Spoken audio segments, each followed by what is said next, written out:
Alongside immigration, Donald Trump's promise to fix the U.S. economy, and especially to do it in a way that helps working Americans, not just the rich, was the reason he was elected. Look at the contrast between Wall Street now and the real economy. In the last few months, the stock market tanked over fears that the economy was heading in the wrong direction. But in the real world, the American consumer, the engine of our economy, powered ahead. Holiday sales hit their highest mark in 6 years.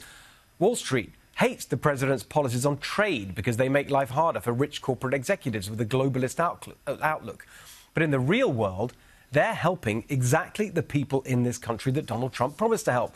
The unemployment gap between skilled and unskilled workers is shrinking. Wages are rising. And the lowest overall unemployment in half a century is forcing companies to hire workers they may have overlooked in the past. That's what I call positive populism. So here we are back with Teslin and Henry and Lisa. Teslin, I just want to start with you on this. What's the chances that the blue-collar workers, the Democrats who kind of went to Donald Trump because they wanted this kind of policy, it seems like they've drifted away a bit. We saw that a little bit in 2018. Do you think this success will bring them back to the president's camp in the years ahead? Well, you know, that was such a great point that you brought up, Steve. I'm so appreciative for it, because that's where the Democrat Party really fails. They fail to talk about business owners. They seem to make, even Bernie Sanders did it, you know, Wall Street, Wall Street, Wall Street. There's a big difference between Wall Street and me being a small business owner, a huge difference between who I was able to employ, how it made a positive influence in my community. And the Democrats have unfortunately went so far left that everything is about the evil Wall Street, where they've forgotten about the average working person that is actually benefiting from this economy. And for you to put that contrast to show that even though the stock market is tanked, the economy is still done well, that's really important. And I think Democrats are going in the wrong direction, which will eventually move more people over to Trump or closer to Trump, instead of actually talking about business owners. It's almost like they're paralyzed to talk about it because everything is on social issue, social issue, social issue. Now, I was the racial justice director for Bernie Sanders. I understand the importance of social issues, but I also understand the importance of having an economic engine as well that doesn't solve our social problems, but it sure makes it a hell of a lot easier. And that's where Democrats seem to fail, and where you'll see the big divide between your moderates, your Nancy Pelosi's, your people who are in the middle, versus your very far-wing left, all of a sudden progressives who became progressives 6 months ago, that'll be running for president in 2020.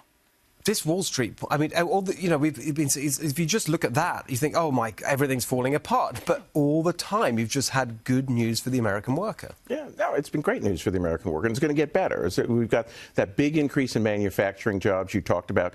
And the renegotiated NAFTA doesn't even take effect for a couple of years. That's going to push more auto manufacturing to this country. The deal that's going to get cut with China this year, and there's going to be a deal, is going to push more manufacturing back to the United States. It's just going to get better. And once we cut down on the number of illegal immigrants who are taking American jobs, over 5 million people not legally here in the country who are working in America, that's going to create more demand for the marginal unskilled worker, push wages up even more, and it'll be like wonderful news for President Trump going to 2020.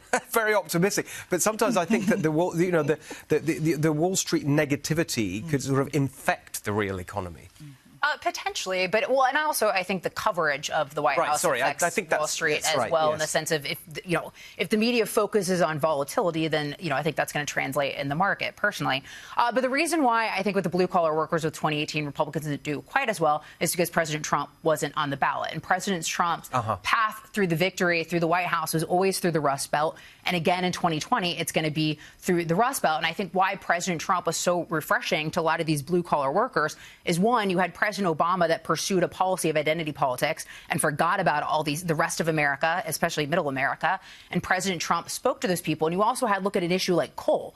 You had President Obama literally waging a war on coal. You had someone like Hillary Clinton saying that she wanted to put coal workers and, coal workers out of business.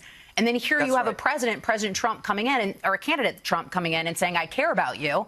I know you're hurting, and I want jobs to come back to your communities. So imagine how refreshing that has to sound to those individuals. And clearly he's following through, and that's the key, again, to the Rust Belt for him for 2020. Yeah, great. I agree. And, of course, it will depend very much who the Democrats pick to see whether they can challenge that in any way. Thank you all very much.